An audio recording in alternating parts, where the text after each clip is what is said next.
Muy buenas mis queridos amigos, ¿cómo estáis? Espero que muy bien. Aquí está la prueba del Alfa Giulia. Primero de todo, dejadme que os cuente un par de cosas. Para empezar, un pequeño desastre. Hablo de mi libro. Normalmente cuando pruebo coches suelo tener una cámara y un micrófono y al final de la prueba pues me grabo contando las impresiones en caliente. En lugar de tomar las notas en una libreta, pues me las voy cantando delante de una cámara. Si queda medianamente bien, pues lo aprovecho, lo utilizo. Si no queda bien, pues no lo uso. Pero suelo trabajar así y mientras voy conduciendo voy contando las impresiones que he tenido. Bien, pues en este caso con el Giulia me ocurre que se me estropeó el micrófono y claro, pues como siempre no me di cuenta hasta que se había terminado la grabación y ya no tenía el coche, porque este material ha estado meses metido en un cajón por motivos largos de explicar. La cuestión es que ese micro me jugó una mala pasada y he echado bastante tiempo intentando arreglar el sonido de ambiente a través de la GoPro que me estaba grabando en ese momento. Y el sonido, escuchad vosotros mismos, es insufrible, inaceptable. Muy bien las irregularidades del terreno, desde luego no es el número uno en eso, pero sí que está a un nivel muy alto. Y además no se descompone cuando hay baches secos o cuando la carretera está muy rota, como sí que... Son 25 minutos de speech donde os explicaba el coche de cabo a rabo, pero considero que no tienen la calidad suficiente para estar aquí. Así que bueno, pues lo que he hecho es extraer lo más interesante que contaba ahí y os lo voy a explicar sobre imágenes de la marca de Alfa Romeo y os voy a enseñar todo el material que tengo sobre el coche propio y también utilizando material de la marca, como digo, para explicaros el coche desde distintas fuentes. Para empezar, deciros también que he probado 3 Giulias distintos. La primera vez fue una toma de contacto muy breve, que me gusta siempre explicar también, y vamos a empezar por la toma de contacto que hice con el coche, y a continuación os entraré en más detalles tanto del interior como del funcionamiento del Giulia, porque después de 3 unidades tengo una idea bastante clara de cómo va. Así que venga, arrancamos.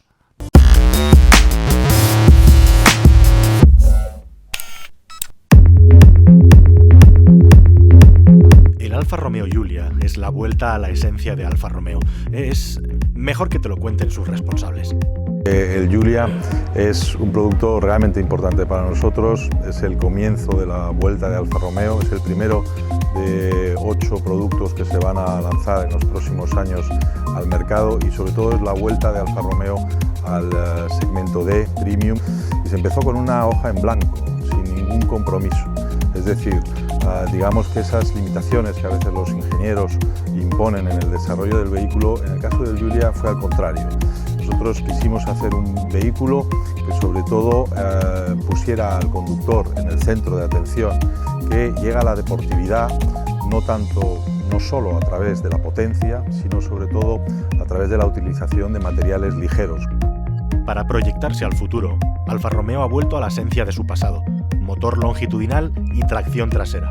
O sea, el Giulia es el digno heredero de muchos modelos míticos, terminando por el ochentero Alfa 75. Alfa Romeo Giulia, versión 2.2 diésel de 180 caballos, Super. Si hablamos estrictamente de la posición de conducción, es decir, la relación que hay entre el volante, los pedales, que por cierto parecen bastante diseñados para hacer el punta tacón, y el asiento, te puedo decir que este coche tiene un puesto de conducción que me recuerda claramente al de un BMW, y eso que consta en acta que es un piropo para el coche. Otro detallito que es un homenaje a los superdeportivos italianos es el botón de arranque del vehículo integrado en el volante. Me recuerda a un Ferrari, por ejemplo.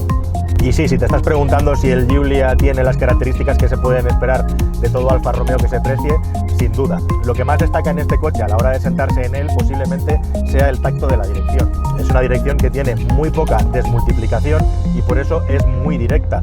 Una acción pequeña sobre el volante tiene una gran incidencia sobre la carrocería. Es algo que le gustará a las personas que gusten de tener un tacto directo y deportivo en el coche, aunque si circulas mucho en ciudad o no eres una persona muy dada a ese tipo de conducción, puede llegar a sorprenderte, hay que tenerlo en cuenta.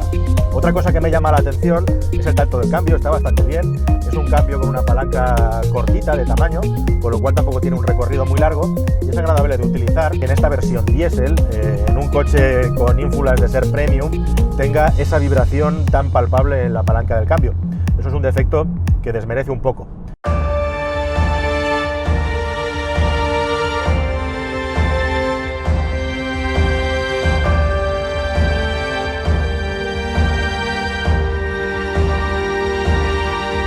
Acelerando suavemente prácticamente ni se oye. Eso sí, si reducimos y aceleramos a fondo, el sonido es claramente palpable dentro del habitáculo. Además, el tacto del motor, la respuesta, hace que sea también muy viva en el primer toque del acelerador para luego ya convertirse en una respuesta completamente lineal y homogénea. Al principio dices, madre mía, cómo corre este 180 caballos, pero luego esa respuesta se matiza y ya hasta el final de la zona útil del cuentavueltas es un poco más sosa. Ya te digo que ese primer toque de gas es muy vivo.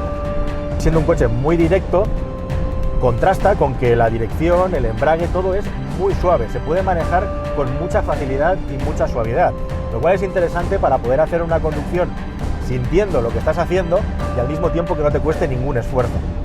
Desde luego la dirección es súper directa y justamente en estas curvas de radio medio es a donde encontramos cuál es la diferencia, a dónde marca la diferencia este vehículo en cuanto a chasis a la hora de conducirlo.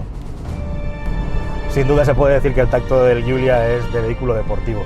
Te ayuda y aunque el tacto del motor diésel desde luego no es el más adecuado para una conducción plenamente deportiva, te puedes divertir mucho al volante de este coche, cosa que no se puede decir ya hoy en día de muchos de los vehículos de este tipo de corte.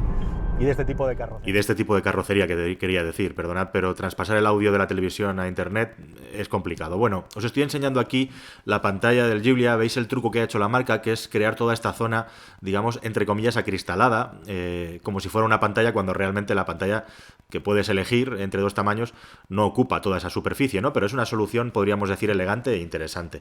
Lo que quiero que os fijéis aquí básicamente es en dos cosas. Uno, que la pantalla no está libre de reflejos, la pantalla protectora, porque no tocamos la pantalla directamente, no es una pantalla táctil.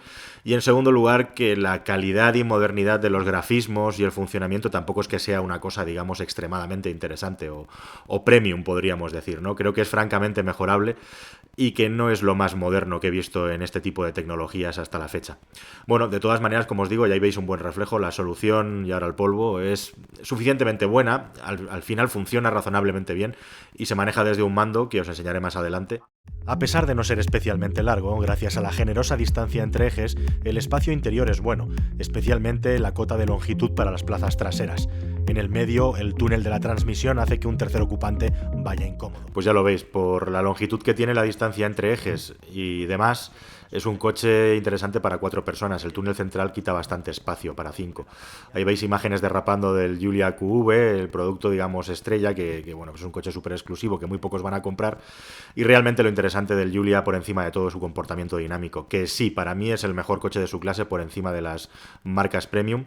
Aquí ya tenemos material grabado por mí mismo en distintos momentos. Ahí estáis viendo el Giulia de 200 caballos de gasolina turbo. Porque lo bueno que tiene el Giulia es que tiene todas estas características de coche deportivo sin ser un coche incómodo o que sea especialmente complicado de conducir. Al revés, es que realmente te hace sentir buen conductor y seguro desde el minuto 1. Y la verdad es que es una gozada en ese sentido. Quien lo sepa apreciar, fantástico. Lo que os digo, tiene un ancho de vías importante el coche y cuando llevas una llanta grande de 18 para arriba, como es el caso, aquí no recuerdo bien si eran 19 o 20 pulgadas, estas llantas es complicado no rozarlas al aparcar porque están muy expuestas y muy sobresalientes. Hay que tenerlo en cuenta porque no sabes muy bien a dónde están. Puedes elegir el color de la pinza, por cierto, en función de la versión. Ahí veis el producto. Una cosa interesante de que el Giulia sea tracción trasera, el primer tracción trasera desde la época del Alfa 75, es que el coche es bastante más maniobrable que un vehículo de tracción delantera equivalente. Aquí vais a ver todo el juego que tiene la rueda a la hora de poder maniobrar hacia una dirección y hacia la otra. Tenemos más libertad para poder mover las ruedas delanteras al no estar acopladas a la transmisión. Aquí lo vemos desde el ángulo contrario. Y veis el enorme neumático del coche que llevaba, que en este caso era llanta de 18. Preciosa, por cierto. Como veis, muy expuestas. Y bueno, pues es una ventaja. Puesto de conducción, magnífico. Un 9,5 sobre 10.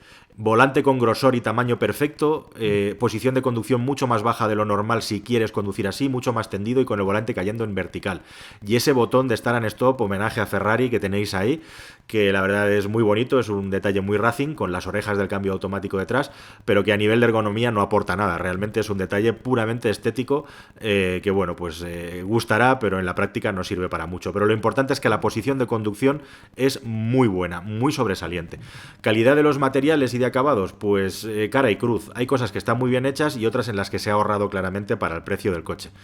Aquí tenéis los mandos, el mando DNA, que en este vehículo corresponde a una programación deportiva, una programación, digamos, normal, y luego la Eco, que sería la A.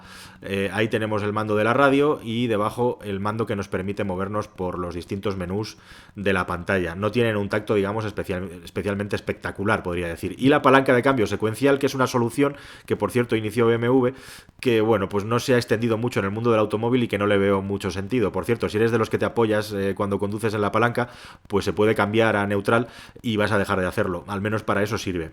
Bueno, pues yo la verdad es que ya puestos me quedo con un mando giratorio hoy en día, pero tampoco tiene ningún problema especial su utilización. No es una solución, digamos, a medio camino entre el mando y el girador convencional, la palanca convencional, y bueno, pues ahí está.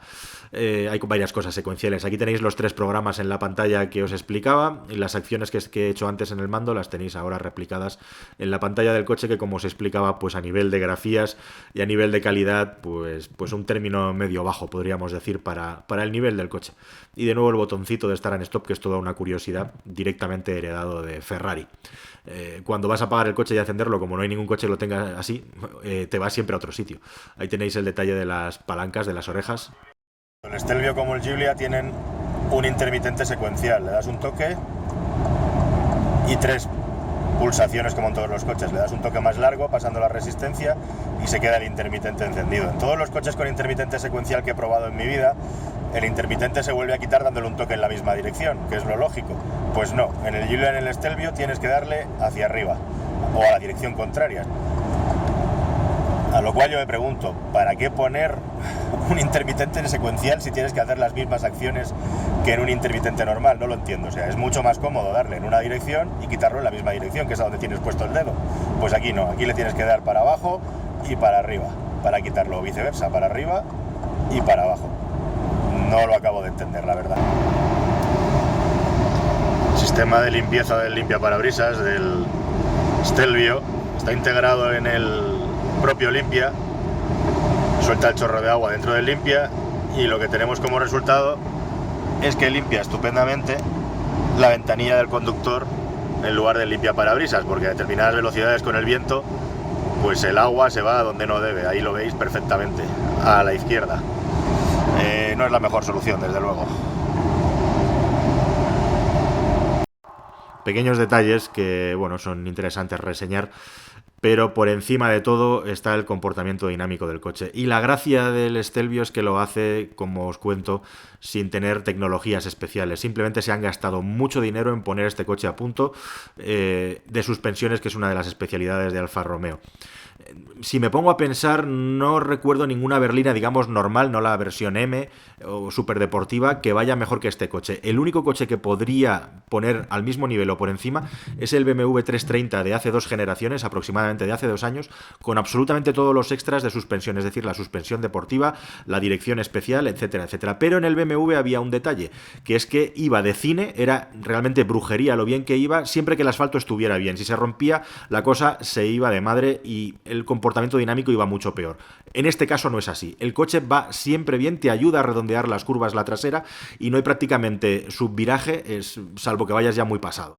En un momento en que la industria del automóvil se está planteando si seguir gastando dinero en hacer que sus coches sean dinámicamente muy atractivos y deportivos, para poner ese dinero en otros textos, Alfa Romeo ha fiado a la deportividad todo el desarrollo del Giulia. Es un coche más caro que la media y su gran valor diferencial son las sensaciones de conducción. Ahora queda por ver si efectivamente el mercado las valora como un factor a pagar en suficiente cantidad y que este coche sea un éxito. A nosotros nos gustaría desde luego que a Alfa Romeo le saliera bien la jugada, porque cada vez es más difícil encontrar vehículos con un tacto tan agradable y tan deportivo como este coche, que además lo consigue sin recurrir a grandes sofisticaciones tecnológicas o cosas especiales relacionadas con la electrónica. Simplemente es un coche bien hecho desde el punto de vista dinámico.